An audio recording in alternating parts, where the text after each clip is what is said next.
അൽഹംദുലില്ലാഹി റബ്ബിൽ ആലമീൻ. റബ്ബി ഇശ്റഹ് ലി സദ്രി വയസ്സിർ ലി അംരി വഹ്ലുൽ ഉഖ്ദതം മിൻ ലിസാനി യഫ്ഖഹു ഖൗലി. റബ്ബനാ സിദ്നാ ഇൽമൻ നാഫിഅൻ റിസ്കൻ തയ്യിബൻ വ തഖബ്ബൽ ആമീൻ യാ റബ്ബൽ ആലമീൻ. അല്ലാഹു അല്ലാഹു റബ്ബി ലാ ശരീക ബിഹി ഷൈഅൻ ലാ ഇലാഹ ഇല്ലല്ലാഹു അൽ-അലീമുൽ അലീം ലാ ഇലാഹ ഇല്ലല്ലാഹു റബ്ബുൽ അർശിൽ അസീം ലാ ഇലാഹ ഇല്ലല്ലാഹു റബ്ബുസ് സമാവാതി റബ്ബിൽ അർദി റബ്ബുൽ അർശിൽ കരീം.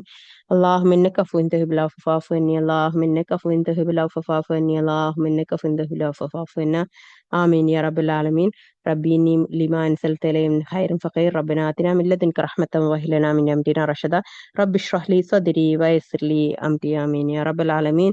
سبحان الله الحمد لله لا إله إلا الله أكبر ولا حول ولا قوة إلا بالله. اللهم اغفر لي وارحمني واجبرني وارفعني وارزقني وعدني عافني. آمين يا رب العالمين.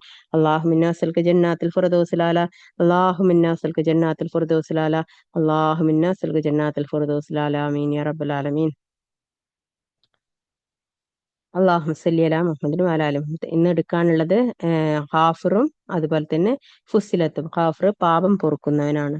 ഖാഫിർ അള്ളാഹു സുബ്ഹാനഹു തആലയുടെ ഇസ്മു കൊണ്ടാണ് ഈ സൂറത്തിനെ അള്ളാഹു സുബ്ഹാനഹു തആല വിശേഷിപ്പിച്ചിട്ടുള്ളത്. ഓക്കെ, മറ്റേത് ഫുസ്സിലത്ത് സൂറത്താണ്. ഇത് രണ്ടും ഇറങ്ങിയിട്ടുള്ളത് അൽഹംദുലില്ലാ മക്കയിലാണ്. ഓക്കെ, മക്കയിലാണ് അവതരിക്കപ്പെട്ടത്. ഓക്കെ, ഇപ്പൊ സൂറത്തുൽ ഖാഫിർ പറയുന്നത് പോലെ തന്നെ പൂർണ്ണമായിട്ടും അള്ളാഹു സുബ്ഹാനഹു തആല പാപം പൊറുക്കുന്നതിനെ കുറിച്ച് പറയുന്ന സൂറത്താണ്. ഓക്കെ, ഇൻഷാ അല്ലാഹ്.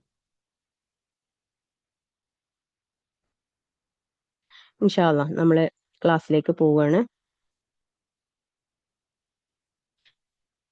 ഹമീം കേവലാക്ഷരങ്ങൾ കൊണ്ട് തന്നെ തുടങ്ങുന്ന ഒരു സൂറത്താണ് ഇത് കേട്ടോ. ഓക്കെ, അഊദു ബില്ലാഹി മിനശ് ശൈത്വാനിർ റജീം. ബിസ്മില്ലാഹിർ റഹ്മാനിർ റഹീം. അൽഹംദുലില്ലാഹി റബ്ബിൽ ആലമീൻ അർറഹ്മാനിർ റഹീം മാലികി യൗമിദ്ദീൻ ഇയ്യാക നഅ്ബുദു വഇയ്യാക നസ്തഈൻ ഇഹ്ദിനസ് സിറാത്തൽ മുസ്തഖീം സിറാത്തൽ ലദീന അൻഅംത അലൈഹിം ഗൈറിൽ മഗ്ദൂബി അലൈഹിം വലദ്ദാല്ലീൻ. ആമീൻ. ബിസ്മില്ലാഹിർ റഹ്മാനിർ റഹീം. ഹാമീം വൽ കിതാബ് ബിസ്മില്ലാഹിർ റഹ്മാനിർ റഹീം. അഊദു ബില്ലാഹി മിനശ് ശൈത്വാനിർ റജീം. ബിസ്മില്ലാഹിർ റഹ്മാനിർ റഹീം. ഹാമീം. ഈ ഗ്രന്ഥത്തിന്റെ അവതരണം പ്രതാപിയും സർവജ്ഞനുമായ അള്ളാഹുവിൽ നിന്നാകുന്നു. പാപം പൊറുക്കുന്നതിനും പശ്ചാത്താപം സ്വീകരിക്കുന്നതിനും കഠിനമായി ശിക്ഷിക്കുന്നതിനും വിപുലമായ കഴിവുള്ളവനും അത്രേ അവൻ. അവനല്ലാതെ യാതൊരു ദൈവവുമില്ല. അവങ്കിലേക്ക് തന്നെയാകുന്നു മടക്കം.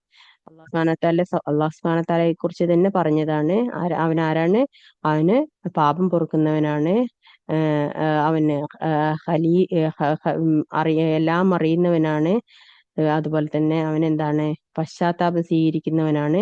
അതുപോലെ തന്നെ കഠിനമായി ശിക്ഷിക്കുന്നവനാണ്. ഈ പാപം പൊറുക്കുന്നതിന്റെ കൂടെ തന്നെയാണ് അല്ലാഹു സുബ്ഹാനഹു തആല പശ്ചാത്താപം സ്വീകരിക്കുന്നതിനെ കുറിച്ച് പറഞ്ഞിട്ടുള്ളതും കഠിനമായി ശിക്ഷിക്കുന്നതിനെ കുറിച്ച് പറഞ്ഞിട്ടുള്ളതും. അതിനർത്ഥം എന്താന്ന് വെച്ചാല് പാപം പൊറുക്കപ്പെടും നമ്മൾ അല്ലാഹു സുബ്ഹാനഹു തആലയോട് ചോദിച്ചാല്. പക്ഷെ ചോദിച്ചിട്ടില്ല എന്നുണ്ടെങ്കിൽ അതിന്റെ ശിക്ഷ അതികഠിനമായിരിക്കും എന്നുള്ളതാണ്. അതിന്റെ ശിക്ഷ അതികഠിനമായിരിക്കും. നമ്മുടെ അഹങ്കാരം കൊണ്ടോ അഹംഭാവം കൊണ്ടോ മനസ്സിൽ എന്തെങ്കിലും ഒരു കിബർ കൊണ്ടോ ഒക്കെ നമ്മൾ ദുനിയാവില് ആരോടെങ്കിലും എന്തെങ്കിലും പകയോ വിദ്വേഷം എന്തെങ്കിലുമൊക്കെ ഉണ്ടായി കഴിഞ്ഞു. അത് നമ്മുടെ നമ്മുടെ ഒരു ഇന്നർ സ്റ്റേറ്റ് ഉണ്ടല്ലോ, ആളുകളോട് മാപ്പ് പറയാനുള്ള മനസ്സിന് ആ ഒരു കഴിയാത്തൊരു അവസ്ഥ, നമുക്കൊരു ഭയങ്കര നമ്മുടെ ഇസ്സത്തിനെ അത് ബാധിക്കും എന്ന് കരുതിയിട്ടൊക്കെ നമ്മള് മാപ്പ് പറയാതൊക്കെ വിട്ടുപോകുന്ന പല സ്ഥലങ്ങളും ഉണ്ടാവും. ഇതൊക്കെ നാളെ പരലോകത്ത് കഠിനമായ ശിക്ഷ അനുഭവിക്കുന്നതിന് കാരണമാകും എന്ന് മനസ്സിലാക്കുക. നമ്മള് എത്രയായാലും എന്താണ് അള്ളാന്റെ അടിമ മാത്രമാണ്. ഓക്കെ, എത്ര തന്നെ മനുഷ്യന് വലുതായാലും മനുഷ്യൻ എത്ര തന്നെ ഉന്നതിയിലായാലും നമ്മള് എന്താണ് അള്ളാന്റെ അടിമകളാണ്. ഓക്കെ, ഇതിൽ രണ്ട് കാര്യമാണ്. ഒന്ന്, നമ്മൾ തെറ്റ് ചെയ്തിട്ടുണ്ടെന്നുണ്ടെങ്കിൽ നമ്മൾ പാപമോചനം തേടണം. പക്ഷെ ഒരു മുഅ്മിനിന്റെ ഏറ്റവും വലിയ പ്രത്യേകത എന്ന് പറഞ്ഞാല് അവന് ഒരു പരീക്ഷണത്തിൽ അല്ലെങ്കിൽ അവന് ഒരു എക്സ്പീരിയൻസ് ഉണ്ടായി കഴിഞ്ഞാൽ ഒരു ഫിത്ന നമ്മൾ മനസ്സിലാക്കി കഴിഞ്ഞു കഴിഞ്ഞാൽ പിന്നെ ആ ഫിത്ന അവന് വീണ്ടും ആവർത്തിക്കൂല എന്നുള്ളതാണ്. അതുകൊണ്ടാണ് ഒരു മുഅ്മിനിനെ 2 പ്രാവശ്യം ഒരേ മാളത്തിൽ നിന്ന് പാമ്പ് കടിക്കുകയില്ല. എന്താണ്?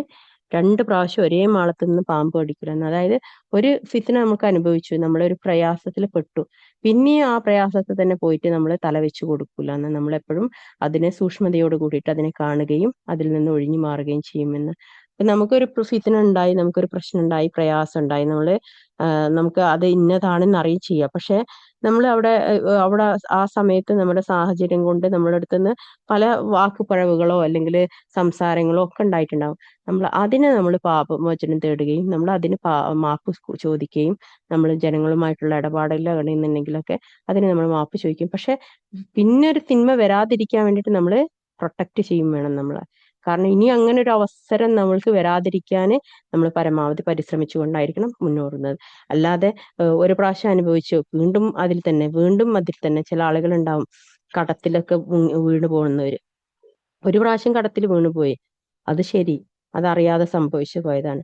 എന്നിട്ട് അത് ജനങ്ങളെല്ലാരും കൂടി കൂടി കുടുംബങ്ങളൊക്കെ കൂടി അതിൽ നിന്ന് അവനെ രക്ഷപ്പെടുത്തി. അവൻ പിന്നെയും പോയിട്ട് പിന്നെയും ഒരു കടത്തിൽ പോയി വീണു. അപ്പൊ എന്താണ് അത് ശരിക്കും എന്താണ്, അവന് സ്വയം വരുത്തി വെച്ച തിന്മയാണ്. അതിൽ നിന്ന് എന്താണ്, അതില് ചിലപ്പോ ജനങ്ങള് അവനെ സഹായിക്കാൻ സാധ്യതയില്ല. ആ സമയത്ത് അവനക്ക് ഒരു സഹായവും എത്തിച്ചേരുകയില്ല. അപ്പൊ അള്ളാഹു സുബ്ഹാനഹു വ തആലയുടെ അപമാനം ദുനിയാവിൽ അവനക്ക് കിട്ടിയതാണ്. അവനക്ക് എന്താണ് അള്ളാഹു സുബ്ഹാനഹു വ തആല ഒരു ഒരു പരീക്ഷണം ഇറക്കി. ആ പരീക്ഷണം അവന് പഠിച്ചു. ആ പരീക്ഷണത്തിൽ നിന്ന് അവന് പാഠം ഉൾക്കൊണ്ട് അതിൽ നിന്ന് രക്ഷപ്പെട്ടു പോരണം. വീണ്ടും പോയിട്ട് ആ പരീക്ഷണത്തിൽ തന്നെ വീണ്ടും പോയി വീണ് കഴിഞ്ഞാല് അതൊരിക്കലും അള്ളാഹു സുബ്ഹാനഹു വ തആല നൽകിയ അനുഗ്രഹമല്ല, അത് അവനക്ക് വന്ന ശിക്ഷയായിട്ടാണ് അവന് മനസ്സിലാക്കേണ്ടത്. ഓക്കെ, അപ്പൊ ഇതാണ് നമ്മൾ മനസ്സിലാക്കേണ്ടത് ഈ ഭാഗത്ത്. ഓക്കെ, ഇൻഷാ അല്ലാഹ്. അവനല്ലാതെ യാതൊരു ദൈവവുമില്ല, അവങ്കിലേക്ക് തന്നെയാകുന്നു മടക്കം. സത്യനിഷേധികളല്ലാതെ അള്ളാഹുവിന്റെ ദൃഷ്ടാന്തത്തെ പറ്റി തർക്കിക്കുകയില്ല. അതിനാൽ നാടുകളിൽ അവരുടെ സ്വൈര്യ വിഹാരം നിന്നെ വഞ്ചിക്കാതിരിക്കട്ടെ എന്നാണ്. ഓക്കെ, മറ്റുള്ളവരെ അള്ളാഹു സുബ്ഹാനഹു വ തആല അഴിച്ചുവിട്ട് കണ്ടിട്ട് നമ്മള് നമ്മളൊന്നും വിചാരിക്കണ്ട, അത് അള്ളാഹു സുബ്ഹാനഹു വ തആല അറിഞ്ഞുകൊണ്ട് തന്നെ അഴിച്ചു വിട്ടതാണ്. അവനക്കൊരിക്കല് അള്ളാഹു സുബ്ഹാനഹു വ തആലയുടെ പിടുത്തത്തിൽ നിന്ന് രക്ഷപ്പെടാൻ പറ്റില്ല എന്ന് മനസ്സിലാക്കുക. അവർക്ക് മുമ്പ് നൂഹിന്റെ ജനതയും അവരുടെ ശേഷമുള്ള കക്ഷികളും സത്യത്തെ നിഷേധിച്ച് തള്ളുകയുണ്ടായി. ഓരോ സമുദായം തങ്ങളുടെ റസൂലിനെ പിടികൂടാൻ ഉദ്യമിക്കുകയും അസത്യത്തെ കൊണ്ട് സത്യത്തെ തകർക്കുവാൻ വേണ്ടി അവർ തർക്കം നടത്തുകയും ചെയ്തു. തന്നിമിത്തം നാം അവരെ പിടികൂടി. അപ്പോൾ എന്റെ ശിക്ഷ എങ്ങനെയുണ്ടായിരുന്നു. സത്യനിഷേധികളുടെ മേൽ അവർ നരകാവകാശികളാണ് എന്നുള്ള തന്റെ രക്ഷിതാവിന്റെ വചനം അപ്രകാരം സ്ഥിരപ്പെട്ടു കഴിഞ്ഞു. സിംഹാസനം വഹിക്കുന്നവരും അതിന്റെ ചുറ്റുമുള്ളവരും മലക്കുകൾ തങ്ങളുടെ രക്ഷിതാവിനെ സ്തുതിക്കുന്നതോടൊപ്പം കീർത്തനം നടത്തുകയും അവനിൽ വിശ്വസിക്കുകയും വിശ്വസിച്ചവർക്ക് വേണ്ടി ഇപ്രകാരം പാപമോചനം തേടുകയും ചെയ്യുന്നു. ഞങ്ങളുടെ രക്ഷിതാവെ, നിന്റെ കാരുണ്യം സർവം സകല വസ്തുക്കളെയും ഉൾക്കൊള്ളുന്നതായിരിക്കുന്നു.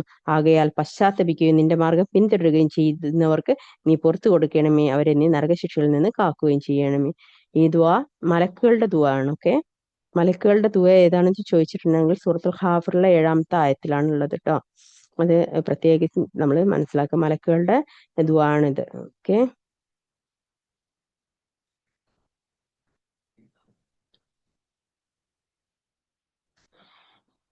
ആമീൻ യാ റബ്ബൽ ആലമീൻ. അതിനുശേഷം അല്ലാഹു സുബ്ഹാനഹു വ തആല പറയുന്നു, ഞങ്ങളുടെ രക്ഷിതാവേ, അവർക്ക് വാഗ്ദാനം ചെയ്തിട്ടുള്ള സ്ഥിരവാസത്തിനുള്ള സ്വർഗങ്ങളിൽ അവരെയും അവരുടെ മാതാപിതാക്കൾ, ഇണകൾ, സന്തതികൾ എന്നിവരിൽ നിന്നും സദ്വൃത്തരായിട്ടുള്ളവരിൽ നിന്നും നീ പ്രവേശിപ്പിക്കണമേ. തീർച്ചയായും നീ തന്നെ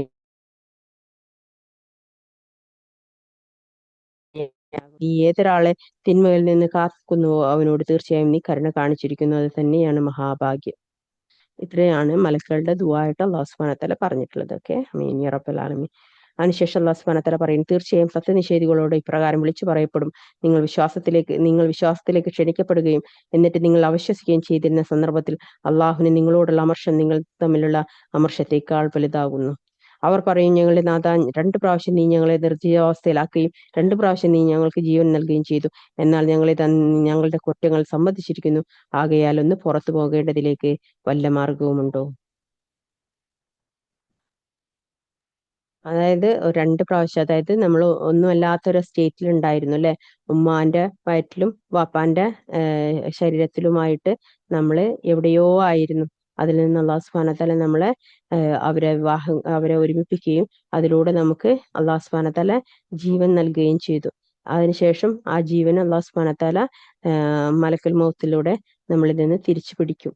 അത് കഴിഞ്ഞതിന് ശേഷം നമ്മൾ വീണ്ടും എന്താവും, നിർജീവാവസ്ഥയിലേക്ക് പോകും, മണ്ണിലേക്ക് മടങ്ങും, മണ്ണായിട്ട് മാറും. പിന്നീട് അതിനുശേഷം അള്ളാഹു സുബ്ഹാനഹു വ തആല വീണ്ടും നമ്മളെ ഉയർത്തെഴുന്നേൽപ്പിക്കും. അത് ആ 2 സന്ദർഭമാണ് അള്ളാഹു സുബ്ഹാനഹു വ തആല ഇവിടെ പറയുന്നത്. ഓക്കെ,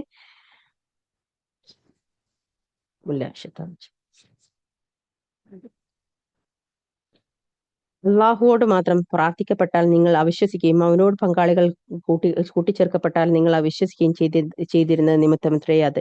എന്നാൽ ഇന്ന് വിധി കൽപ്പിക്കാനുള്ള അധികാരം ഉന്നതരും മഹാനുമായ അള്ളാഹുവിനാകുന്നു. അവനാണ് നിങ്ങൾക്ക് തന്റെ ദൃഷ്ടാന്തങ്ങൾ കാണിച്ചു തരുന്നത്.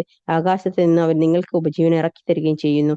അവങ്കിലേക്ക് മടങ്ങുന്നവർ മാത്രമേ ആലോചിച്ച് ഗ്രഹിക്കുകയുന്നുള്ളൂ. ആകയാൽ കീഴ്വഴക്കും അള്ളാഹുവിനെ നിഷ്കളങ്കമാക്കിക്കൊണ്ട് അവനോട് നിങ്ങൾ പ്രാർത്ഥിക്കുക. അവിശ്വാസികൾക്ക് അനിഷ്ടകരമായിരുന്നാലും ശരി. അവൻ പദവികൾ ഉയർത്തുന്നവനും സിംഹാസനത്തിന്റെ അധിപനുമാകുന്നു. തന്റെ ദാസന്മാരിൽ നിന്ന് താൻ ഉദ്ദേശിക്കുന്നവർക്ക് തന്റെ സന്ദേശമാകുന്ന ചൈതന്യം അവൻ നൽകുന്നു. സൃഷ്ടാവും സൃഷ്ടിയും പരസ്പരം കണ്ടുമുട്ടുന്ന ദിവസത്തെപ്പറ്റി താക്കീത് നൽകുന്നതിന് വേണ്ടി അത്രയത്. അവർ വിളിക്കു വരുന്ന ദിവസമത്രയത്. അവരെ സംബന്ധിച്ചിടത്തോളം യാതൊരു കാര്യവും അള്ളാഹുവിന് കോപ്യമായിരിക്കുകയില്ല. ഈ ദിവസം ആർക്കാണ് രാജാധികാരം? ഏകനും സർവാധിപതിയുമായ അള്ളാഹുവിന്. ഈ ദിവസം ഓരോ വ്യക്തിക്കും താൻ സമ്പാദിച്ചതിനുള്ള പ്രതിഫലം നൽകപ്പെടും. ഈ ദിവസം അനീതിയില്ല. തീർച്ചയായും അള്ളാഹു അതിവേഗം കണക്കു നോക്കുന്നവനാകുന്നു. ആസന്നമായ ആ സംഭവത്തിന്റെ ദിവസത്തെപ്പറ്റി നീ അവർക്ക് മുന്നറിയിപ്പ് നൽകുക. അതായത് ഹൃദയങ്ങൾ തൊണ്ടക്കുഴിയിൽ അടുത്തെത്തുന്ന, അവർ ശ്വാസമടക്കി പിടിക്കുന്നവരായ സന്ദർഭം. അക്രമകാരികൾക്ക് ഒറ്റ ബന്ധുവോ സ്വീകാര്യനായ ശുപാർശകനോ ആരും തന്നെയില്ല. കണ്ണുകളുടെ കള്ളനോട്ടവും ഹൃദയങ്ങൾ മറച്ചുവെക്കുന്നതും അവൻ അള്ളാഹു അറിയുന്നു. അള്ളാഹു സത്യപ്രകാരം തീർപ്പ് കൽപ്പിക്കുന്നു. അവന് പുറമെ അവർ വിളിച്ചു പ്രാർത്ഥിക്കുന്നവരാകട്ടെ യാതൊന്നിലും തീർപ്പ് കൽപ്പിക്കുകയില്ല. തീർച്ചയായും അള്ളാഹു തന്നെയാകുന്നു എല്ലാം കേൾക്കുന്നവനും അറിയുന്നവനും. ഇവർ ഭൂമിയിലൂടെ സഞ്ചരിച്ചിട്ടില്ലേ? അപ്പോൾ ഇവർക്ക് മുമ്പുണ്ടായിരുന്നവരുടെ പര്യവസാനം എങ്ങനെയായിരുന്നുവെന്ന് ഇവർക്ക് നോക്കാമല്ലോ. അവർ ശക്തി കൊണ്ടും ഭൂമിയിൽ അവശേഷിപ്പിച്ച സ്മാരകങ്ങൾ കൊണ്ടും ഇവരെക്കാൾ കരുത്തരായിരുന്നു.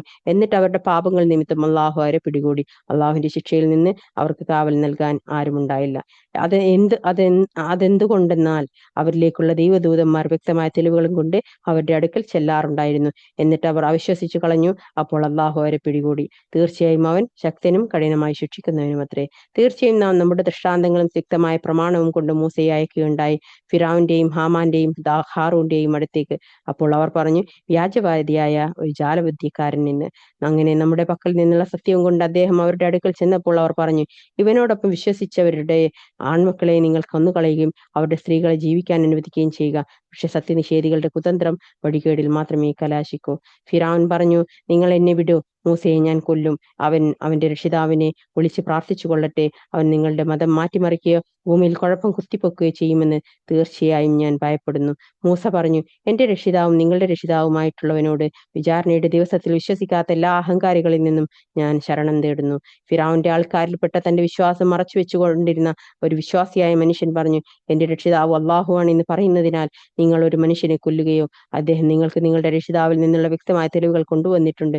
അദ്ദേഹം കള്ളം പറയുന്നവനാണെങ്കിൽ കള്ളം പറഞ്ഞതിന്റെ ദോഷം അദ്ദേഹത്തിന് തന്നെയാണ്. അദ്ദേഹം സത്യം പറയുന്നവനാണെങ്കിലോ അദ്ദേഹം നിങ്ങൾക്ക് താക്കീത് നൽകുന്ന ചില കാര്യങ്ങൾ, ശിക്ഷകൾ നിങ്ങളെ ബാധിക്കുകയും ചെയ്യും. അക്രമകാരിയും വ്യാജവാദിയുമായ ഒരാളെയും അള്ളാഹു നേർവഴിയിലാക്കുകയില്ല തീർച്ച.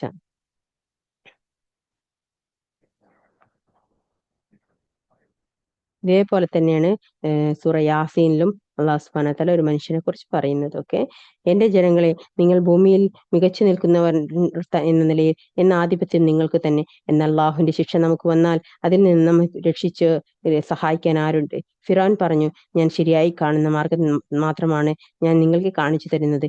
ശരിയായ മാർഗത്തിലല്ലാതെ ഞാൻ നിങ്ങളെ നയിക്കുകയില്ല.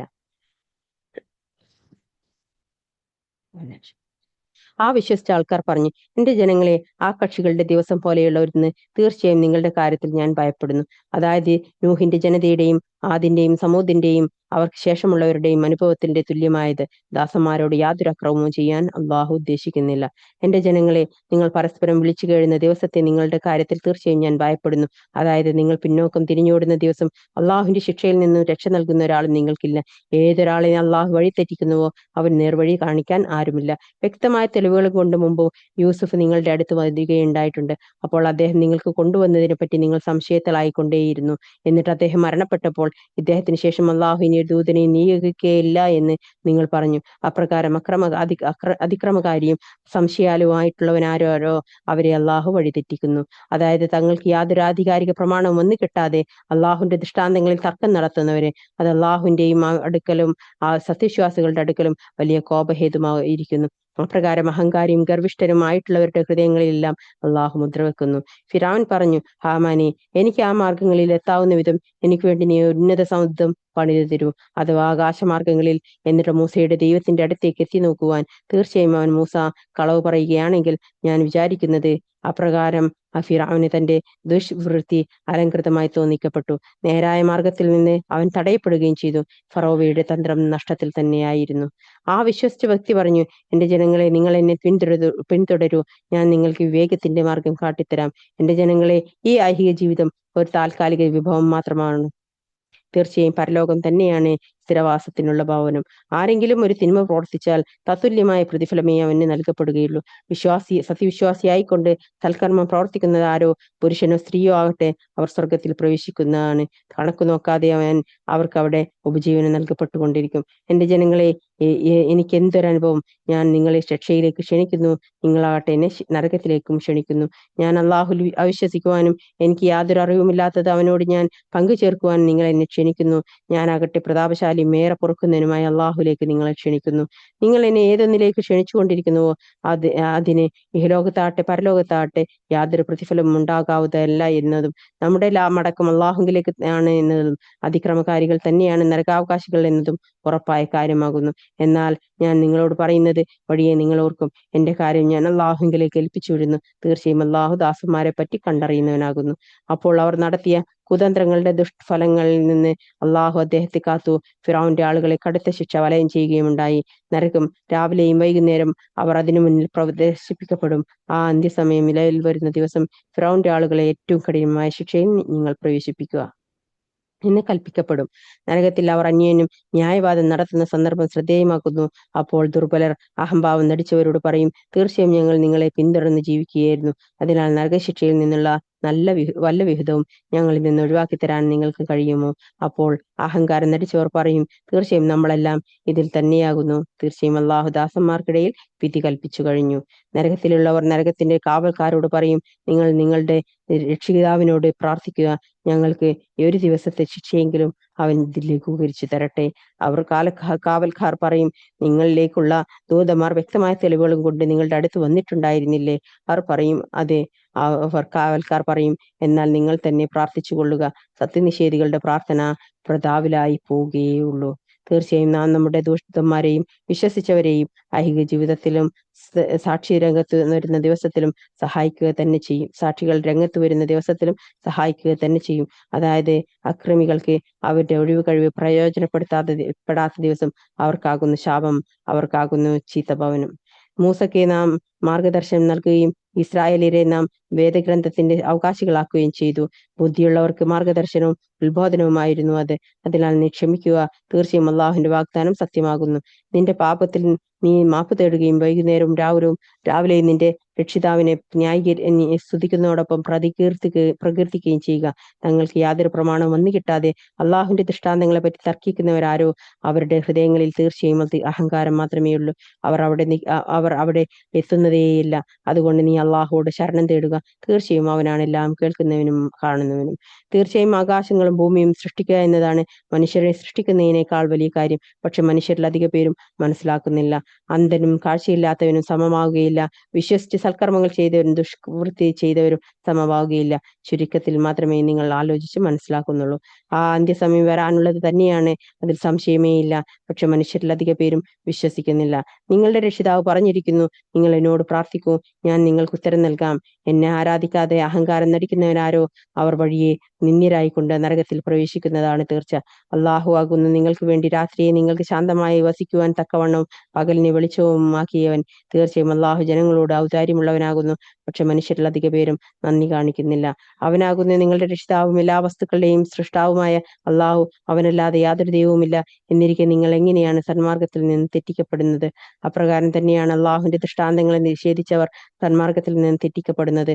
അള്ളാഹു ആകുന്നു നിങ്ങൾക്ക് വേണ്ടി ഭൂമിയെ വാസസ്ഥലം, ആകാശത്തെ മേൽപ്പുരമാക്കിയവൻ.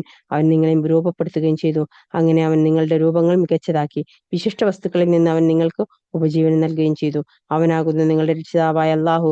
അപ്പോൾ ലോകങ്ങളുടെ രക്ഷിതാവായ അള്ളാഹു അനുഗ്രഹപൂർണനായിരിക്കുന്നു. അവനാകുന്നു ജീവിച്ചിരിക്കുന്നവൻ, അവനല്ലാതെ യാതൊരു ദൈവവുമില്ല. അതിനാൽ കീഴ്വഴക്കം അവൻ നിഷ്കളമാക്കിക്കൊണ്ട് നിങ്ങൾ അവനോട് പ്രാർത്ഥിക്കുക. ജനങ്ങളുടെ രക്ഷിതാവായ അള്ളാഹുവിന് സ്തുതി. നബിയെ പറയുക, എന്റെ രക്ഷിതാവിങ്കിൽ നിന്ന് എനിക്ക് തെളിവുകൾ വന്നു കിട്ടിയിരിക്കെ അള്ളാഹുവിന് പുറമെ നിങ്ങൾ വിളിച്ചു പ്രാർത്ഥിക്കുന്നവരെ ആരാധിക്കുന്നതിൽ നിന്ന് തീർച്ചയായും ഞാൻ വിലക്കപ്പെട്ടിരിക്കുന്നു. ലോകങ്ങളുടെ രക്ഷിതാവ് ഞാൻ കീഴ്പ്പെടണം എന്ന് കൽപ്പിക്കപ്പെടുകയും ചെയ്തിരിക്കുന്നു. മണ്ണിൽ നിന്നും, പിന്നെ ബീജകണത്തിൽ നിന്നും, പിന്നെ ഭ്രൂണത്തിൽ നിന്നും നിങ്ങളെ സൃഷ്ടിച്ചത് അവനാകുന്നു. പിന്നീട് ഒരു ശിശുവായി നിങ്ങൾ അവൻ പുറത്തു കൊണ്ടുവരുന്നു. പിന്നീട് നിങ്ങൾ നിങ്ങളുടെ പൂർണ്ണശക്തി പ്രാപിക്കുവാനും പിന്നീട് നിങ്ങൾ വൃദ്ധരായി തീരുവാനും വേണ്ടി നിങ്ങളിൽ ചിലർ മുമ്പേ തന്നെ മരണമടയുന്നു. നിർണീതമായ അവധിയിൽ നിങ്ങൾ എത്തിച്ചേരുവാനും നിങ്ങൾ ഒരു വേള ചിന്തിക്കുന്നതിനും വേണ്ടി. അവനാണ് ജീവിപ്പിക്കുകയും മരിപ്പിക്കുകയും ചെയ്യുന്നവൻ. ഒരു കാര്യം അവൻ തീരുമാനിച്ചു കഴിഞ്ഞാൽ ഉണ്ടാകൂ എന്ന് അതിനോട് അവൻ പറയുക മാത്രമേ ചെയ്യുന്നു. അപ്പോൾ അത് ഉണ്ടാകുന്നു. അള്ളാഹുവിന്റെ ദൃഷ്ടാന്തങ്ങളെപ്പറ്റി തർക്കിക്കുന്നവരുടെ നേർക്ക് നീ നോക്കിയിട്ടില്ലേ? എങ്ങനെയാണ് അവർ വ്യതിചലിക്കപ്പെടുന്നത് എന്ന്. വേദഗ്രന്ഥത്തെയും നാം നമ്മുടെ ദൂതന്മാരെ അയച്ചത് ഏതൊരു ദൗത്യവും കൊണ്ടാണോ അതിനെയും നിഷേധിച്ചു കളഞ്ഞവരത്രേ അവർ. എന്നാൽ വഴിയെ അവർ അറിഞ്ഞുകൊള്ളും. അതെ, അവരുടെ കഴുത്തുകളിൽ കുരുക്കുകളും ചങ്ങലകളുമായി അവർ വലിച്ചിഴക്കപ്പെടുന്ന സന്ദർഭം, ചുട്ടുതിളക്കുന്ന വെള്ളത്തിലൂടെ പിന്നീട് അവർ നരകാഗ്നിയിൽ ഇരിക്കപ്പെടുകയും ചെയ്യും. പിന്നീട് അവരോട് പറയപ്പെടും, നിങ്ങൾ പങ്കാളികളായി ചേർത്തിരുന്നവർ എവിടെയാകുന്നു? അള്ളാഹുവിന് പുറമെ അവർ പറയും, അവർ ഞങ്ങളെ വിട്ട് അപ്രത്യക്ഷരായിരിക്കുന്നു. അല്ല, ഞങ്ങൾ മുമ്പ് പ്രാർത്ഥിച്ചിരുന്നത് യാതൊന്നിനോടുമായിരുന്നില്ല. അപ്രകാരം അള്ളാഹു സത്യനിഷേധികളെ പിഴവിലാക്കുന്നു. ന്യായമില്ലാതെ നിങ്ങൾ ഭൂമിയിൽ ആഹ്ലാദം കൊണ്ടിരുന്നതിന്റെയും ഗർവ് നടിച്ചിരുന്നതിന്റെയും ഫലമത്രേ അത്. നരകത്തിന്റെ കവാടങ്ങളിലൂടെ അതിൽ നിത്യവാസികൾ എന്ന നിലയിൽ നിങ്ങൾ കടന്നുകൊള്ളുക. അഹങ്കാരികളുടെ പാർപ്പിടം ചീത്ത തന്നെയെന്ന് അവരോട് പറയപ്പെടും. അതിനാൽ നീ ക്ഷമിക്കുക. തീർച്ചയായും അള്ളാഹുവിന്റെ വാഗ്ദാനം സത്യമാകുന്നു. എന്നാൽ നാം അവർക്ക് താക്കീത് നൽകുന്ന ശിക്ഷയിൽ ചിലത് നിനക്ക് നാം കാണിച്ചു തരുന്നതായാലും അതിനിടക്ക് തന്നെ നിന്നെ നാം മരിപ്പിക്കുന്നതായാലും നമ്മുടെ അടുത്തേക്ക് തന്നെയാണ് അവർ മടക്കപ്പെടുന്നത്. നിനക്ക് മുമ്പ് നാം പല ദൂതന്മാരെയും അയച്ചിട്ടുണ്ട്. അവരിൽ ചിലരെ പറ്റി നാം നിനക്ക് വിവരിച്ചു തന്നിട്ടുമുണ്ട്. അവരിൽ ചിലരെ പറ്റി നിനക്ക് നാം വിവരിച്ചു തന്നിട്ടില്ല. യാതൊരു ദൂതനും അള്ളാഹുവിന്റെ അനുമതിയോട് കൂടിയല്ലാതെ ഒരു ദൃഷ്ടാന്തവും കൊണ്ടുവരാനാവില്ല. എന്നാൽ അള്ളാഹുവിന്റെ കൽപ്പന വന്നാൽ ന്യായപ്രകാരം വിധിക്കപ്പെടുന്നതാണ്.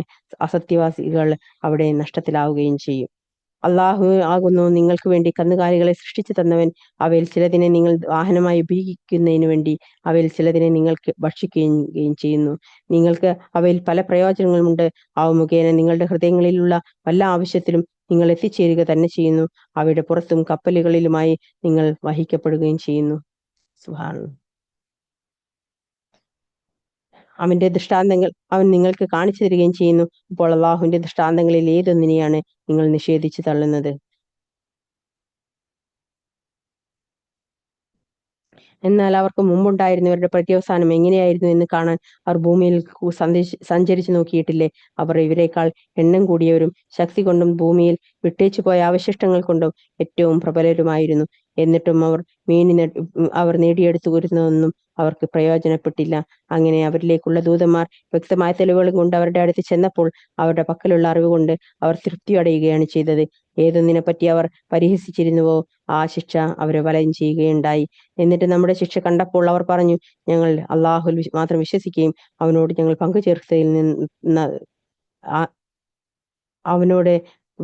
പങ്കു ചേർത്തിരുന്നതിൽ ഞങ്ങൾ അവിശ്വസിക്കുകയും ചെയ്തിരിക്കുന്നു. എന്നാൽ അവർ നമ്മുടെ ശിക്ഷ കണ്ടപ്പോഴത്തെ അവരുടെ വിശ്വാസം അവർക്ക് പ്രയോജനപ്പെടുകയുണ്ടായില്ല. അള്ളാഹു തന്റെ ദാസന്മാരുടെ കാര്യത്തിൽ മുമ്പേ നടപ്പിലാക്കി കഴിഞ്ഞിട്ടുള്ള ഒരു നടപടിക്രമമത്രേ അത്. അവിടെ സത്യനിഷേധികൾ നഷ്ടത്തിലാവുകയും ചെയ്തു.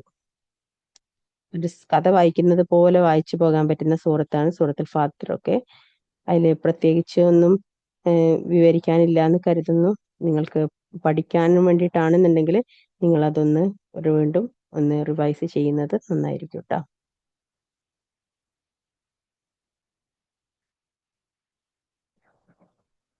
അൽഹംദുലില്ലാഹ്. സൂറത്തുൽ ഫുസ്സിലത്ത്. ഓക്കെ,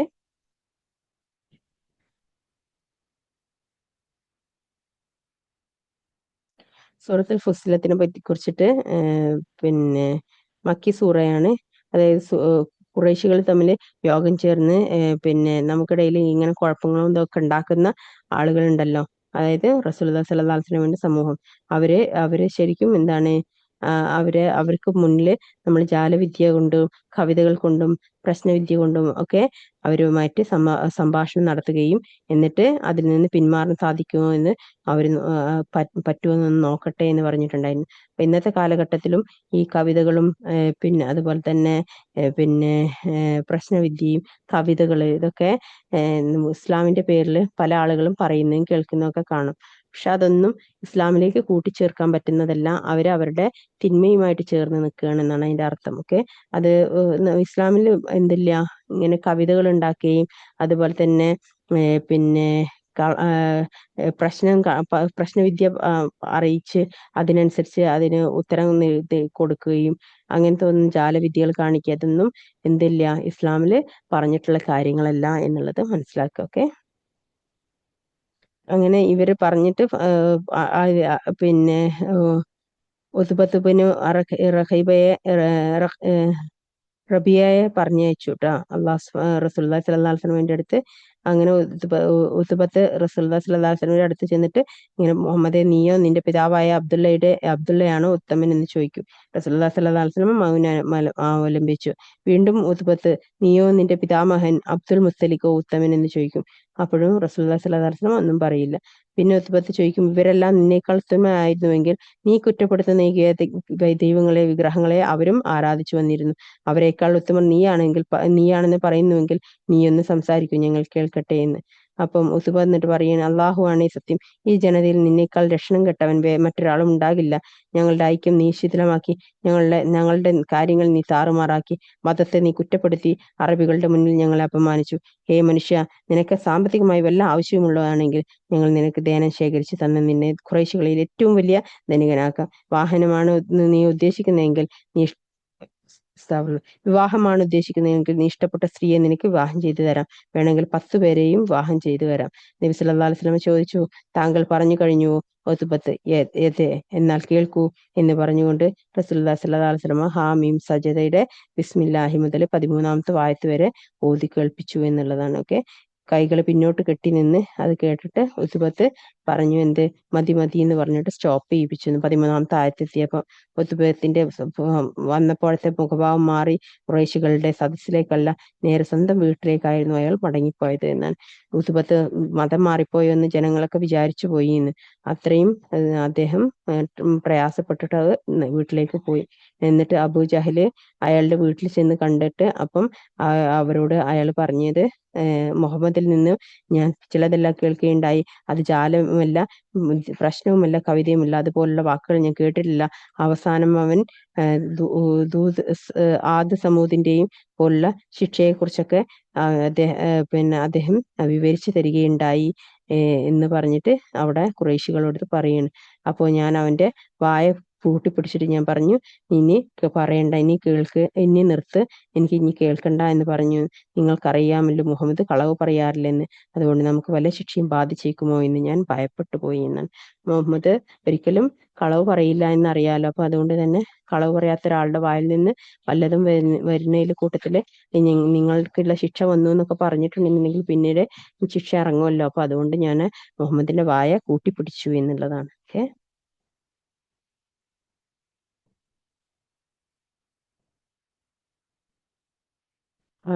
അതുപോലെ തന്നെ ഉത്ബത്ത് പറഞ്ഞതായിട്ട് പറയുന്നുണ്ട്, എന്താണ്, മുഹമ്മദിനെയും അവന്റെ കാര്യത്തെയും നിങ്ങൾ വിട്ടേക്കുക, നിശ്ചയം അവനൊരു ഭാവിയുണ്ട്. ഞാൻ ഈ പറയുന്നത് നിങ്ങൾ അനുസരിക്കണം. വേറെ പല വാക്കും നിങ്ങൾ നിരസിച്ചാലും വിരോധമില്ല. അറബികൾ മുഹമ്മദിനെ അപായപ്പെടുത്തിയെങ്കിൽ നിങ്ങൾക്ക് അവന്റെ ശല്യം നീങ്ങുമല്ലോ. അതല്ല, അവന് പ്രതാപം വർദ്ധിപ്പിക്കുകയാണെങ്കിൽ അത് നിങ്ങളുടെ ഖുറൈശികളുടെയും പ്രതാപമായിരിക്കും എന്ന് പറഞ്ഞിട്ട് ഉത്ബത്ത് തന്റെ സമുദായത്തിലേക്ക് പോയിട്ട് പറഞ്ഞു എന്നുള്ളതാണ്. ഓക്കെ, അത്രയും പ്രധാനപ്പെട്ട സൂറത്താണ് ഇതെന്ന് മനസ്സിലാക്കുക.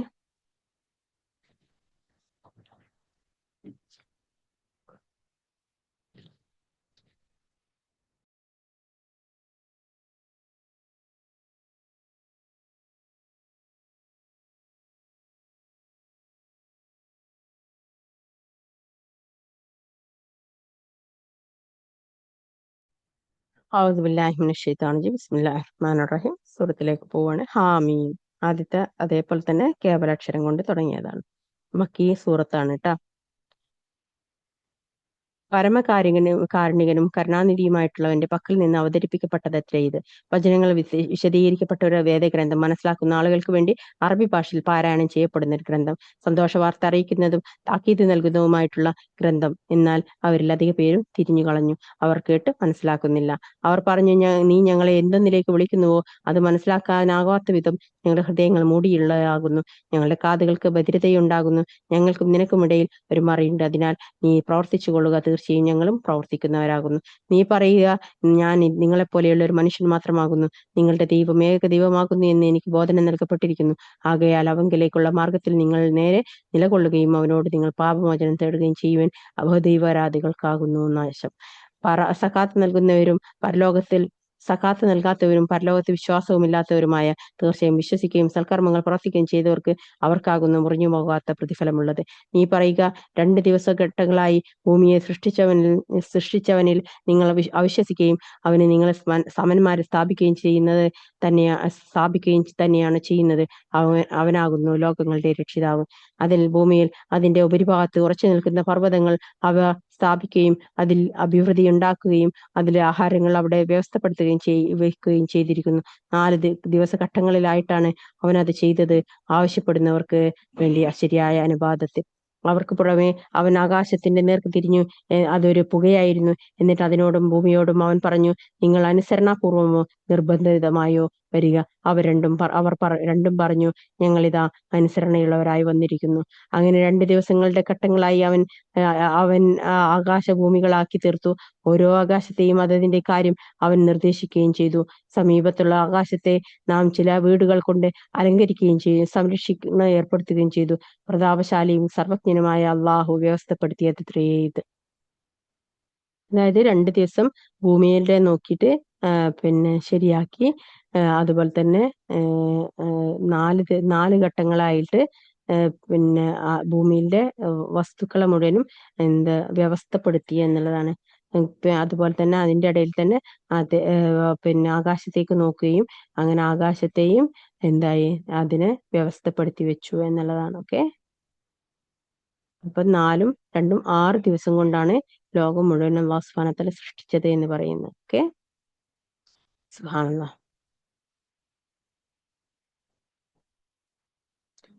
അവരുടെ മുമ്പിലൂടെയും പിന്നിലൂടെയും ചെന്ന് അല്ലാഹുവെ അല്ലാതെ നിങ്ങൾ ആരാധിക്കരുത് എന്ന് പറഞ്ഞുകൊണ്ട് അവരുടെ അടുത്ത് ദൈവദൂതന്മാർ ചെന്ന സമയത്ത് അവർ പറഞ്ഞു, ഞങ്ങളുടെ രക്ഷിതാവ് ഉദ്ദേശിച്ചിരുന്നുവെങ്കിൽ അവൻ മലക്കുകളെ ഇറക്കുമായിരുന്നു. അതിനാൽ നിങ്ങൾ ഏതൊന്നുമായി അയക്കപ്പെട്ടിരിക്കുന്നു അതിൽ തീർച്ചയായും ഞങ്ങൾ വിശ്വാസമില്ലാത്തവരാകുന്നു.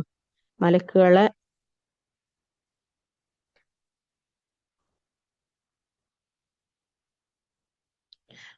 ഇറക്കിക്കൊണ്ട് എന്തുകൊണ്ടാണ് പ്രവാചകന്മാരാക്കാത്തത് എന്നാണ് ചോദിക്കുന്നത്. മലക്കുകളെ കൊണ്ട് പ്രവാചകന്മാരാക്കിക്കൂടെയിരുന്നോ?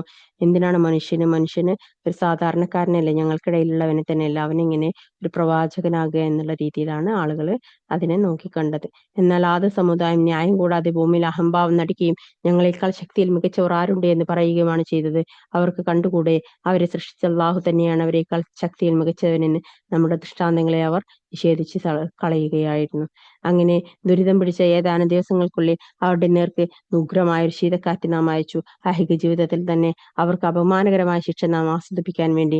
എന്നാൽ പരലോകത്തിന്റെ ശിക്ഷയാണ് കൂടുതൽ അപമാനകരം. അവർക്ക് സഹായമൊന്നും നൽകപ്പെടുകയില്ല. എന്നാൽ സമൂത് ഗോത്രമോ അവർക്ക് നാം നേർവഴി കാണിച്ചു കൊടുത്തു. അപ്പോൾ സന്മാർഗത്തെക്കാൾ ഉപരി അന്ധതയെ അവർ ഭയങ്കരമായി കാണുകയാണ് ചെയ്തത്.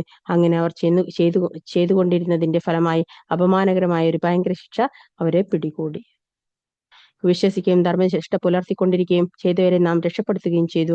അള്ളാഹുവിന്റെ ശത്രുക്കളെ നരകത്തിലേക്ക് പോകാനായി വിളിച്ചു കൂട്ടുകയും എന്നിട്ട് അവരെ കൂട്ടിക്കൊണ്ടുപോവുകയും ചെയ്യുന്ന ദിവസം ശ്രദ്ധേയമാകുന്നു. അങ്ങനെ അവർ അവിടെ നരകത്തിൽ ചെന്നാൽ അവരുടെ കാതും അവരുടെ കണ്ണുകളും അവരുടെ തൊലികളും അവർക്കെതിരായി അവർ പ്രവർത്തിച്ചതിനെ പറ്റി സാക്ഷ്യം പറയുന്നതാണ്. തങ്ങളുടെ തൊലികളോട് അവർ പറയും, നിങ്ങൾ എന്തിനാണ് ഞങ്ങൾക്കെതിരെ സാക്ഷ്യം വഹിച്ചത്? തൊലികൾ പറയും, എല്ലാ വസ്തുക്കളെയും സംസാരിപ്പിച്ച അല്ലാഹു ഞങ്ങളെ സംസാരിപ്പിച്ചതാകുന്നു. ആദ്യ തവണ നിങ്ങളെ സൃഷ്ടിച്ചത് അവനാണല്ലോ, അവങ്കിലേക്ക് തന്നെ നിങ്ങൾ മടക്കപ്പെടുകയും ചെയ്യുന്നു. നിങ്ങളുടെ കാതോ നിങ്ങളുടെ കണ്ണുകളോ നിങ്ങളുടെ തൊലികളോ നിങ്ങൾക്ക് എതിരായി സാക്ഷ്യം വഹിക്കുമെന്ന് കരുതി നിങ്ങൾ അവയിൽ നിന്ന് ഒളിഞ്ഞിരിക്കാറുണ്ടല്ലോ. എന്നാൽ നിങ്ങൾ വിചാരിച്ചത് നിങ്ങൾ പ്രവർത്തിക്കുന്നതിൽ മിക്കതും അല്ലാഹു അറിയില്ലെന്നാണ്. അതത്രേ നിങ്ങളുടെ രക്ഷിതാവിനെ പറ്റി നിങ്ങൾ ധരിച്ചു വെച്ച ധാരണ അത് നിങ്ങൾക്ക് നാശം വരുത്തി. അങ്ങനെ നിങ്ങൾ നഷ്ടക്കാരിൽപ്പെട്ടവരായി തീർന്നു. ഇത് അവർ സഹിച്ചു കഴിയുകയാണെങ്കിൽ ആ നരകം തന്നെയാകുന്നു അവർക്കുള്ള പാർപ്പിടം. അവർ വിട്ടുവീഴ്ച തേടുകയാണെങ്കിലോ വിട്ടുവീഴ്ച നൽകപ്പെടുന്നവരുടെ കൂട്ടത്തിൽ അവർ പെടുകയുണ്ടാവുകയില്ല. അവർക്ക് നാം ചില കൂട്ടുകാരെ ഏർപ്പെടുത്തി കൊടുത്തു. എന്നിട്ട് ആ കൂട്ടാളികൾ അവർക്ക് തങ്ങളുടെ മുമ്പിലുള്ളതും പിന്നിലുള്ളതും അലങ്കൃതമായി തോന്നിച്ചു. ജിന്നുകളിൽ നിന്നും മനുഷ്യരിൽ നിന്നും അവർക്ക് മുമ്പ് കഴിഞ്ഞു പോയിട്ടുള്ള സമുദായത്തിൽ നിന്റെ കൂട്ടത്തിൽ നിന്നും ഇവരുടെ മേലും ശിക്ഷയെപ്പറ്റിയുള്ള പ്രഖ്യാപനം സ്ഥിരപ്പെടുകയുണ്ടായി. തീർച്ചയായും അവർ നഷ്ടം പറ്റിയവരുടെ കൂട്ടത്തിലാകുന്നു. സത്യനിഷേധികൾ പറഞ്ഞു, നിങ്ങൾ ഈ ഖുർആൻ ശ്രദ്ധിച്ചു കേൾക്കരുത്. അത് പാരായണം ചെയ്യുമ്പോൾ അതിൽ ബഹളമുണ്ടാക്കുക. നിങ്ങൾക്ക് അതിനെ ജയിക്കാൻ കഴിഞ്ഞേക്കാം. ഖുർആൻ പാരായണം കേൾക്കുമ്പോൾ അതുകൊണ്ടാണ് സത്യവിശ്വാസികളോട് സംസാരിക്കരുത് എന്ന് പറയുന്നത്. അത് സംസാരിച്ചാൽ നമ്മളെ ഹൃദയത്തെ കേടിലേക്ക് അള്ളാഹു സുബ്ഹാനഹു വ തആല കൊണ്ടുപോകും എന്നുള്ളതാണ്. ഓക്കെ. എന്നാൽ ആ സത്യനിഷേധികൾക്ക് നാം കഠിനമായ ശിക്ഷ ആസ്വദിപ്പിക്കുക തന്നെ ചെയ്യും. അവർ പ്രവർത്തിച്ചു കൊണ്ടിരുന്നത് നീചമായതിൽ നിന്നുള്ള പ്രതിഫലം നാം അവർക്ക് നൽകുക തന്നെ ചെയ്യും. അവർ പ്രവർത്തിച്ചു കൊണ്ടിരുന്നതിനാൽ അതിനീചമായതിനുള്ള പ്രതിഫലം നാം അവർക്ക് നൽകുക തന്നെ ചെയ്യും. അതത്ര അള്ളാഹുവിന്റെ ശത്രുക്കൾക്കുള്ള പ്രതിഫലമായ നരകം അവർക്ക് അവിടെയാണ് സ്ഥിരവാസത്തിനുള്ള വസതി. നമ്മുടെ ദൃഷ്ടാന്തങ്ങളെ അവർ നിഷേധിച്ച് കളഞ്ഞതിന്റെ പ്രതിഫലം അത്രയേ അത്. സത്യനിഷേധികൾ പറയും, ഞങ്ങളുടെ രക്ഷിതാവേ, ഞങ്ങളെ പിഴച്ചുവരായ ജിന്നുകളിൽ നിന്നും മനുഷ്യരിൽ നിന്നുമുള്ള രണ്ട് വിഭാഗത്തിൽ നീ ഞങ്ങൾക്ക് കാണിച്ചു തരണമേ. അവർ അധമന്മാരുടെ കൂട്ടത്തിലായിരിക്കത്തക്കവണ്ണം ഞങ്ങൾ ഞങ്ങളുടെ പാദങ്ങൾക്ക് ചുവട്ടിലിട്ട് ചവിട്ടട്ടെ. ഞങ്ങളുടെ രക്ഷിതാവ് അല്ലാഹു ആണെന്ന് പറയുകയും പിന്നീട് നേരാവണ്ണം നിലകൊള്ളുകയും ചെയ്തിട്ടുള്ളവരാരോ അവരുടെ അടുക്കൽ മലക്കുകൾ ഇറങ്ങി വന്നുകൊണ്ട് ഇപ്രകാരം പറയുന്നതാണ്: നിങ്ങൾ ഭയപ്പെടുകയോ ദുഃഖിക്കുകയോ വേണ്ട. നിങ്ങൾക്ക് വാഗ്ദാനം നൽകപ്പെട്ടിട്ടുള്ള സ്വർഗത്തെപ്പറ്റി നിങ്ങൾ സന്തോഷമടഞ്ഞുകൊള്ളുക. ഐഹിക ജീവിതവും പാരത്രിക ജീവിതം ഞങ്ങൾ നിങ്ങളുടെ മിത്രങ്ങളാക്കുന്നു. നിങ്ങൾക്ക് അവിടെ പരലോകത്ത് നിങ്ങളുടെ മനസ്സുകൾ കൊതിക്കുന്നതെല്ലാം ഉണ്ട്. നിങ്ങൾക്കവിടെ നിങ്ങൾ ആവശ്യപ്പെടുന്നതെല്ലാം ഉണ്ടായിരിക്കും. ഏറെ പൊറുക്കുന്നവനും കരുണാനിധിയുമായ അള്ളാഹുവിൽ നിന്നുള്ള സൽക്കാരമത്രയേ അത്. അള്ളാഹുങ്കിലേക്ക് ക്ഷണിക്കുകയും സൽക്കർമ്മങ്ങൾ പ്രവർത്തിക്കുകയും തീർച്ചയായും ഞാൻ മുസ്ലിങ്ങളുടെ കൂട്ടത്തിലാകുന്നു എന്ന് പറയുകയും ചെയ്തവനേക്കാൾ വിശിഷ്ടമായ വാക്ക് പറയുന്നവൻ മറ്റാരുണ്ട്? നല്ലതും ചീത്തയും സമമാവുകയില്ല. ഏറ്റവും നല്ലതേതോ അതുകൊണ്ട് നീ തിന്മയെ പ്രതിരോധിക്കുക. അപ്പോൾ എതിരവനും നീയും തമ്മിലുള്ള ശത്രുതയുണ്ടോ? അവനത്രേ ഉറ്റബന്ധു എന്നോണം ആയിത്തീരുന്നു. അവനതാ ഉറ്റബന്ധു എന്നോണം ആയിത്തീരുന്നു. ക്ഷമ കൈക്കൊള്ളുന്നവർക്കല്ലാതെ അതിനുള്ള അനുഗ്രഹം നൽകപ്പെടുകയില്ല. വമ്പിച്ച ഭാഗ്യമുള്ളവനല്ലാതെ അതിനുള്ള അനുഗ്രഹം നൽകപ്പെടുകയില്ല. അൽഹംദുലില്ലാഹ്. ഇത്രയും ഭാഗം നമുക്ക് ഇന്ന് പറഞ്ഞിട്ട് വെക്കാം. ഇൻഷാ അല്ലാഹ്. ജസാക്കുമുല്ലാഹു ഖൈറൻ. അല്ലാഹു ബാരിക്. ഇനി അടുത്ത ക്ലാസ്സിൽ 34ാമത്തെ ആയത്ത് മുതൽ നമുക്ക് എടുത്ത് തുടങ്ങാം. ഓക്കെ. അൽഹംദുലില്ലാഹി റബ്ബിൽ ആലമീൻ. റബ്ബനാ തഖബ്ബൽ മിന്നാ ഇന്നക അൻത സമീഉൽ അലീം വതുബ് അലൈനാ ഇന്നക അൻത തവ്വാബുർ റഹീം. റബ്ബനാ ആതിനാ ഫിദ്ദുനിയാ ഹസനതൻ വഫിൽ ആഖിറതി ഹസനതൻ വഖിനാ അദാബന്നാർ. റബ്ബനാ ഹബ് ലനാ മിൻ അസ്വാജിനാ വദുരിയാതിനാ ഖുർറത അയ്യുൻ വജഅൽനാ ലിൽ മുത്തഖീന ഇമാമ. റബ്ബി റഹ്മാ കമാ റബ്ബയാനി സഗീറ. റബ്ബി ഹബ് ലി മിനസ് സ്വാലിഹീൻ. റബ്ബി ഹബ് ലി മിനസ് സ്വാലിഹീൻ. റബ്ബി ഹബ് ലി മിനസ് സ്വാലിഹീൻ. റബ്ബി ഹബ് ലി മിൻ ലദുൻക ദുർരിയത്തൻ ത്വയ്യിബത്തൻ ഇന്നക സമീഉ ദുആ. യാ ഗനിയല്ലാഹ് അഗ്നിനി ബിഫദ്ലിക മിൻ സിവാക. റബ്ബി അൻസിൽനി മുസ്ലിം മുബാറക് അൻത ഖൈറുൽ മുർസലീൻ. അല്ലാഹുമ്മ യസ്സിർ വലാ തുഅസ്സിർ വതമ്മിം ഖൈർ. റബ്ബി ഇന്നി ലിമാ അൻസൽത മിൻ ഖൈറിൻ ഫഖീർ. അല്ലാഹുമ്മ ഇന്നാ അസ്അലുക ജന്നാത്തുൽ ഫിർദൗസിൽ അലാ. അല്ലാഹുമ്മ ഇന്നാ അസ്അലുക ജന്നാത്തുൽ ഫിർദൗസിൽ അലാ. അല്ലാഹുമ്മ ഇന്നാ അസ്അലുക ജന്നാത്തുൽ ഫിർദൗസിൽ അലാ. ആമീൻ യാ റബ്ബൽ ആലമീൻ. ഹയ്യുൽ ഖയ്യൂം യാ റഹ്മാൻ റഹീം യാ ദൽ ജലാൽ ഇക്റാം. അല്ലാഹു ഞങ്ങളുടെ എല്ലാ ആവശ്യങ്ങളും പരിപൂർണമായ ഏറ്റവും ഉന്നതമായ രീതിയിൽ അല്ലാഹുവേ നീ പൂർത്തീകരിച്ച് തരണമേ. യാ റഹ്മാൻ റഹീം. അല്ലാഹുവേ ഞങ്ങളിൽ നിന്ന് അറിയാതെ സംഭവിച്ചു എല്ലാ തെറ്റുകളും കുറ്റങ്ങളും പാപങ്ങളും ദോഷങ്ങളും ഞങ്ങൾക്ക് പുറത്തു മാപ്പ് തരണമേ. അല്ലാഹുവേ കൂട്ടായ്മയെ നീ തൃപ്തിപ്പെട്ട് സ്വീകരിക്കണമേ. അല്ലാഹുവേ ലൈലത്തുൽ ഖദ്റിന്റെ രാവിലെ എന്തെല്ലാം അനുഗ്രഹങ്ങൾ ദുനിയാവിലേക്ക് നീ ഇറക്കിയിട്ടുണ്ടോ അതിൽ നിന്നെല്ലാം ഒരു പങ്ക് ഞങ്ങൾക്ക് നൽകി അനുഗ്രഹിക്കണമേ. അല്ലാഹുവേ നീ ഇറക്കിയിട്ടുള്ള എല്ലാ ശിക്ഷയിൽ നിന്നും അല്ലാഹുവേ ഞങ്ങളെയും ഞങ്ങളുടെ കുടുംബങ്ങളെയും നീ കാത്തുരക്ഷിക്കുകയും ചെയ്യണമേ. ഞങ്ങളെ മാതാപിതാക്കൾക്ക് ആയുസ്സ് ആരോഗ്യം നൽകി അനുഗ്രഹിക്കണമേ. അവർക്ക് ഇസ്സത്ത് നൽകി അനുഗ്രഹിക്കണമേ. അവർക്ക് സ്വർഗം കൊണ്ട് നീ അനുഗ്രഹിക്കണമേ. യാ റഹ്മാൻ റഹീം. അല്ലാഹുവിന്റെ ഇണയും അദ്ദേഹത്തിന്റെ കുടുംബത്തിനും അല്ലാഹുവേ നീ ഉത്തമമായ ജീവിതം നൽകി അനുഗ്രഹിക്കണമേ. അവർക്ക് ഉന്നതമായ സ്ഥാനം നൽകി അനുഗ്രഹിക്കണമേ. യാ റഹ്മാൻ റഹീം. അല്ലാഹുവേ ഞങ്ങളുടെ സന്തതി പരമ്പരകളെ സ്വാലിഹീങ്ങൾ ആരിഫീങ്ങൾ ആഫിലുകൾ ഖുർആന്റെ അഹ്ലികാരിൽ ഉൾപ്പെടുത്തി അനുഗ്രഹിക്കണമേ. യാ റഹ്മാൻ റഹീം. അല്ലാഹുവേ ഞങ്ങളോട് ദുആ കൊണ്ട് വസീയത്ത് ചെയ്തിട്ട് എല്ലാ പ്രയാസങ്ങളും ബുദ്ധിമുട്ടുകളും വിഷമങ്ങളും നീ നീക്കി കൊടുക്കണമേ. യാ റഹ്മാൻ റഹീം. അല്ലാഹുവേ യാ ദൽ ജലാൽ ഇക്റാമായ അല്ലാഹുവേ ഈ ലൈലത്തുൽ ഖദ്റിന്റെ രാവുകളിൽ അല്ലാഹുവേ വിജയം വരിച്ച നിന്റെ ഉത്തമരാടിമകളുടെ കൂട്ടത്തിൽ ഞങ്ങളെ നീ ഉൾപ്പെടുത്തി അനുഗ്രഹിക്കണമേ. അല്ലാഹുവേ നീ പാപമോചനം നൽകിയട്ടെ കൂട്ടത്തിൽ ഞങ്ങളെയും ഞങ്ങളുടെ കുടുംബങ്ങളെയും ഞങ്ങളുടെ മാതാപിതാക്കളെയും ഞങ്ങളെ സ്നേഹിക്കുകയും ചെയ്ത് എല്ലാവരും ഉൾപ്പെടുത്തി അനുഗ്രഹിക്കണമേ. അല്ലാഹുവേ റഹ്മാൻ റഹീം. അല്ലാഹുവേ ഞങ്ങൾ കച്ചവടങ്ങളിൽ നിന്ന് റഹ്മത്തും ബർക്കത്തും ഐശ്വര്യം നൽകി അനുഗ്രഹിക്കണമേ. അല്ലാഹുവേ നീ ഞങ്ങളുടെ ജീവിതമാർഗ്ഗങ്ങൾ വിശാലത നൽകി അനുഗ്രഹിക്കണമേ. അല്ലാഹുവേ അള്ളാഹു ഞങ്ങളോട് കരുണ കാണിക്കാത്തവരെ ഞങ്ങളുടെ മേലധികാരികളാക്കരുത്. ഞങ്ങളെ നാടിനെ അള്ളാഹുയെ നീ കാത്തുരക്ഷിക്കണമേ. യാ റഹ്മാൻ അള്ളാഹു ലോക മുസ്ലിങ്ങൾ അനുഭവിക്കുന്ന പ്രയാസത്തിന് അള്ളാഹുയെ നീ അവർക്ക് സ്ഥൈര്യം നൽകുകയും അള്ളാഹുയെ ശിക്ഷ അള്ളാഹുയെ ശത്രുക്കൾക്ക് നേരെ തന്നെ അള്ളാഹു നീ അയക്കുകയും ചെയ്യണമേ. യാ റഹ്മാൻ അള്ളാഹുയെ ഞങ്ങളുടെ സഹോദരങ്ങൾക്ക് സന്തോഷ സുഖ സമാധാനം സംതൃപ്തി നിറഞ്ഞ ദാമ്പത്യ ജീവിതം കുടുംബജീവിതം നൽകി അനുഗ്രഹിക്കണമേ. മക്കളില്ലാത്തവർക്ക് സ്വാലിഹീങ്ങളായ മക്കളെ നൽകണമേ. ഭവനങ്ങളില്ലാതെ പ്രയാസപ്പെടുന്നവർക്ക് ഉത്തമമായ ഭവനങ്ങൾ നൽകി അനുഗ്രഹിക്കണമേ. കടം കൊണ്ട് വലയുന്നവർക്ക് അവരുടെ പ്രയാസത്തെ നീ നീക്കി കൊടുക്കണമേ. അള്ളാഹുയെ റഹ്മാൻ അള്ളാഹുയെ ഞങ്ങൾക്കും അവർക്കും അള്ളാഹുയെ എല്ലാ പാപങ്ങളിൽ നിന്നുള്ള മോചനം നൽകി അനുഗ്രഹിക്കണമേ.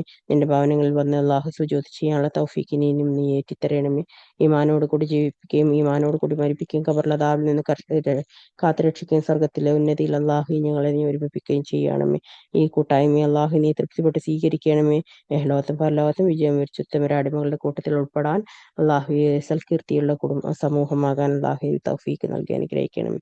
ആമീൻ യാ റബ്ബൽ ആലമീൻ. റബ്ബനാ തഖബ്ബൽ മിന്നാ ഇന്നക അൻത സമീഉൽ അലീം വതുബ് അലൈനാ ഇന്നക അൻത തവ്വാബുർ റഹീം. എല്ലാ സത്യവിശ്വാസികൾ ചോദിച്ച എല്ലാ അനുഗ്രഹങ്ങളും റസൂലുള്ളാഹി സ്വല്ലല്ലാഹു അലൈഹി വസല്ലം സത്യവിശ്വാസികൾ ചോദിച്ച എല്ലാ അനുഗ്രഹങ്ങളും നിന്നോട് ഞങ്ങൾ ചോദിക്കുന്നു. അവർ അഭയം തേടി എല്ലാ പ്രയാസത്തിൽ നിന്നും ഞങ്ങൾ നിന്നിലേക്ക് അഭയം തേടുന്നു. ആമീൻ യാ റബ്ബൽ ആലമീൻ. റബ്ബനാ തഖബ്ബൽ മിന്നാ ഇന്നക അൻത സമീഉൽ അലീം വതുബ് അലൈനാ ഇന്നക അൻത തവ്വാബുർ റഹീം. സുബ്ഹാനകല്ലാഹുമ്മ വബിഹംദിക അശ്ഹദു അല്ലാ ഇലാഹ ഇല്ല അൻത അസ്തഗ്ഫിറുക വഅതൂബു ഇലൈക. അൽഹംദുലില്ലാഹി റബ്ബിൽ ആലമീൻ. ഹംദൻ കസീറൻ ത്വയ്യിബൻ മുബാറകൻ ഫീഹി. അൽഹംദുലില്ലാഹി റബ്ബിൽ ആലമീൻ. അസ്സലാമു അലൈക്കും വറഹ്മത്തുള്ളാഹി വബറകാതുഹു. വഅലൈക്കും അസ്സലാം വലൈക്കും വറഹ്മത്തുള്ളാഹി അസ്സലാം വറഹ്മത്തുള്ളാഹി വബറകാതുഹു.